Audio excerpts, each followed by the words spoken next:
खास बात की तरफ। ऐसे हालात में मैं आपको इससे पहले भी कह चुका हूं कि अपनी हिफाजत खुद इख्तियारी के लिए कुछ इशारे किनाइए मैंने हमेशा से आपको समझाए हैं और अभी भी कोशिश करता हूं, देखते हैं आप कितने समझदार हैं। दोस्तों याद रखिए, और गर्मी का महीना भी चल रहा है, कि हर घर में ये सारी चीज़ें होनी चाहिए जो आपको बहुत काम आ सकती है। सबसे पहले तो हर मुसलमान के पास नारियल काटने के लिए एक छुरी होना चाहिए। ये आपको शहर में कहीं भी कोई भी हार्डवेयर या बेचने वाले के पास या अमेज़न या फ्लिपकार्ट पर आसानी से मिल जाएगी।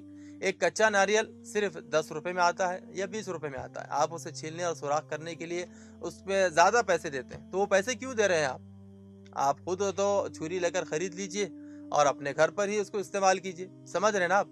आपको एनसीसी या पुलिस आर्मी में जाने का मौका नहीं मिला। आप बहुत सोचते थे कि आप एनसीसी या पुलिस या आर्मी में चले जाएंगे, आपकी ख्वाहिश अधूरी रह गई। अगर आप शूटिंग सीख लेते हैं तो हिम्मत ना हारे। एयरगन 0.17 जो कि मार्केट में 3 या 4 हज़ार रुपये में आती है, और नेट पर 17.0 बोर एयरगन आसानी से मिलती है। उसके लाइसेंस की भी उसको ज़रूरत नहीं है, आप वो घर में रख सकते हैं।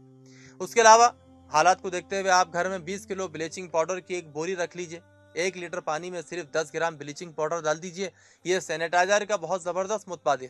ख्याल रहे कि अगर आप गलती से 200 से 300 ग्राम उसमें डाल देंगे तो ये बहुत ख़तरनाक हो जाता है।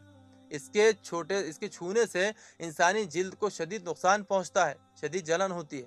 समझ रहे ना आप मैं क्या कह रहा हूँ?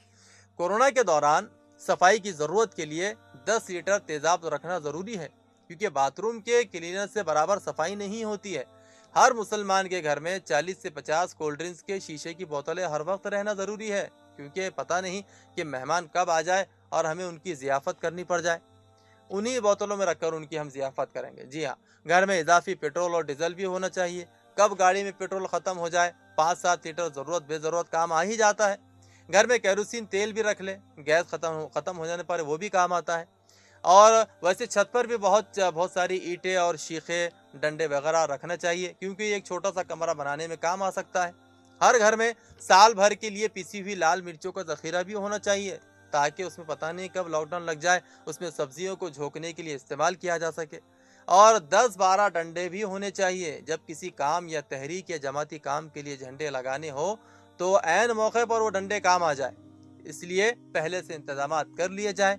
आप समझ रहे हैं ना मैं क्या कह रहा हूँ? बस अल्लाह से यही दुआ है कि अल्लाह ताला तमाम आलम इस्लाम की, तमाम मुसलमानों की और ख़ास तौर से भारत के मुसलमानों की हर जानिब से हिफाजत फरमाए।